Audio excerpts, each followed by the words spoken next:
Recentemente eu vi uma matéria num jornal falando sobre uma operação policial. A operação ficou conhecida como Operação Blasfêmia. O alvo dessa operação, não é espanto de ninguém, era um pastor evangélico que estava envolvido em uma espécie de esquema financeiro de fraude e de estelionato, onde ele oferecia orações e bênçãos de prosperidade para aquelas pessoas que ligavam para o seu call center. Ele tinha montado um call center e, em troca de dinheiro e de favores financeiros, ele entregava uma suposta profecia. Isso foi alvo de operação e eu queria deixar um vídeo aqui para a gente reagir a esse vídeo. Eu queria que você visse algumas falas desse pastor e depois eu volto com você para a gente comentar um pouco sobre isso. Deus me mostra alguém com a sua carteira vazia e a sua conta zerada. Escute o que Deus pediu para entregar para você. Esse vídeo é só para você que está com a sua carteira vazia e a sua conta zerada. Deus manda te dizer que isso é espiritual. E o inimigo está trazendo escassez e miséria na sua vida. O dinheiro some de uma forma inexplicável. Você tenta entender, tenta controlar, mas não para na sua carteira o dinheiro. Não para na sua conta.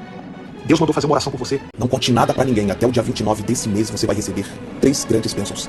E desse mês não passa. Deus escolheu você para receber essa confirmação. Antes de eu te entregar essas 3 grandes bênçãos que vão se cumprir até o dia 29 desse mês, eu quero incluir o seu nome em uma oração especial. Coloque o seu nome nos comentários. E pela fé, com os olhos abertos espirituais, eu vejo essas 3 bênçãos se cumprindo na tua vida. A primeira bênção, que vai se cumprir na tua vida, Deus ele vai quebrar algo que estava prendendo a sua vida, que estava bloqueando você, pedindo você de vencer. Eu vejo um anjo de Deus agora enviado da parte de Deus para lutar por você, quebrar todas as algemas, quebrar tudo aquilo que prende você. A segunda bênção, que Deus me confirmou, eu vejo com os olhos espirituais chegando uma providência financeira. Pronto, pessoal, a gente já viu o vídeo do referido pastor e profeta, que é conhecido como Profeta Santini. Ele se intitula profeta, tem milhões de seguidores nas redes sociais, e você observa que as profecias dele sempre têm caráter financeiro, de prosperidade material. Ele sempre tem uma palavra de Deus para inúmeras pessoas e com bênçãos e promessas de coisas futuras, principalmente material. E a partir disso, das falas desse referido profeta, eu queria chamar a atenção de você para o que é o verdadeiro profeta na Bíblia Sagrada e na Escritura. No mundo bíblico, o profeta é diferente do imaginário popular do profeta de hoje. Hoje em dia a gente está acostumado a pensar em profeta como alguém que vai prever o futuro, que vai trazer uma predição do futuro a respeito de uma grande catástrofe que vai acontecer, ou algo na vida de uma pessoa, um evento na vida de uma pessoa que ele vai trazer uma palavra sobre o futuro daquela pessoa e coisas desse tipo. Mas no mundo bíblico, o profeta nem sempre funcionava dessa forma. Na verdade, a profecia bíblica, nos tempos bíblicos, ela tinha outros caráteres além da predição do futuro, tendo em vista, principalmente, que a previsão do futuro ela não era a principal característica da profecia. A profecia no mundo bíblico ela tinha primeiro caráter, ela tinha como caráter exortação. Os profetas profetizavam para exortar o povo a respeito de algo relacionado à fé, a Deus e à vida do povo. Ela também era uma admoestação. O profeta estava admoestando as pessoas a respeito da sua conduta. E os profetas, eles também traziam palavras de consolação, de conforto, a respeito do povo, da condição atual, trazendo uma palavra de esperança. A predição do futuro muitas vezes acontecia, mas não era o principal motivo da profecia. Na verdade, os profetas estavam mais preocupados com o presente e o passado do que com o futuro. O chamado dos profetas normalmente era para olhar ao passado e profetizavam algo a respeito do presente. Então essa imagem de que o profeta ele era uma espécie de adivinho, ela não faz parte do contexto bíblico nem do mundo bíblico. Os profetas, eles eram veladores da aliança. Eles estavam ali velando pela aliança de Deus. O que é que isso quer dizer? Deus fez uma aliança com o povo de Israel, e os profetas, eles observavam essa aliança que Deus fez com o seu povo, viam a conduta do povo, quando a conduta do povo ela não era condizente com aquilo que previa a aliança de Deus, os profetas, movidos por grande sensibilidade, eles traziam palavras para o povo, tentando trazer essas pessoas de volta à aliança. Então eles velavam pela aliança de Deus. Essa era a principal função de um profeta no mundo bíblico. Os profetas, eles eram proclamadores da palavra. Eles traziam na sua palavra, normalmente, palavras de juízo. Eles traziam chamado ao arrependimento, chamavam as pessoas para se arrepender. E eles também traziam palavras de restauração. Diante daquele arrependimento, uma possível restauração no futuro para o povo.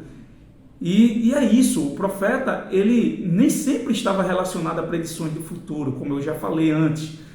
E me traz à mente, às vezes eu fico pensando comigo mesmo, o porquê que nós, no mundo evangélico, principalmente brasileiro, somos tão enganados por esse tipo de pessoas que usam da fé, se auto-intitulam de profetas e começam a trazer palavras de predição de futuro, mandando bênção para as pessoas, dizendo que esse tipo de coisas vai acontecer, quando na verdade esse perfil do profeta em questão do nosso vídeo nada tem a ver com o perfil de um profeta bíblico. Às vezes eu me pergunto por que somos tão enganados. Eu acredito que parte desse engano acontece principalmente pela falta de conhecimento a respeito de Deus e da religião que praticamos. Infelizmente, vivemos um período na igreja onde as pessoas, apesar de serem alfabetizadas, apesar de hoje nós vivermos em um país que tem muito acesso à educação, o acesso melhorou muito, praticamente todo mundo sabe ler, mas as pessoas não têm interesse em ler a Bíblia e conhecer um pouco mais sobre o Deus que elas servem. Talvez um conhecimento bíblico melhor ou maior ajudasse a entender um pouco mais sobre a fé, e esse tipo de pessoas não teriam espaços em nosso meio, não teria espaço em nosso meio. Outras vezes eu penso que talvez seja pelo próprio contexto que nós vivemos, uma vida sofrida. O profeta lá abre a carteira falando sobre você que está com a carteira vazia. A maioria dos brasileiros estão com a carteira vazia, está difícil, a nossa população, a sua maioria é pobre, todo mundo está ali no limite, apertado. Então é um tipo de mensagem que vai alcançar milhões e milhões de pessoas, e talvez no desespero daquele momento ali, pela situação que se está vivendo, seja um chamariz, e as pessoas acabam se fragilizando ali diante da dificuldade financeira e acabam caindo nesse tipo de profecias. E em último lugar, eu acredito que parte disso daí se deve à nossa falta de fé como cristãos. Muitas vezes não cremos na providência de Deus, não nos esquecemos das palavras do nosso Senhor Jesus no Sermão da Montanha, quando ele diz que devemos confiar em Deus. Se Deus veste bem o lírio do campo, que está hoje e não está amanhã, se Deus providencia comida e o necessário para os pássaros que não trabalham em prol do seu alimento, por que não produzirá, não vai fornecer para vocês, não vai suprir a vossa necessidade? Então, às vezes, a gente acaba se esquecendo das palavras de Jesus, e isso é um pouco da nossa falta de fé e confiança no Senhor, confiança na providência de Deus. Nesse vídeo, eu quero lembrar você e a mim também, de que temos um Deus poderoso que supre as nossas necessidades. Precisamos confiar um pouco mais no Senhor, confiar na sua providência e no seu plano em nossas vidas.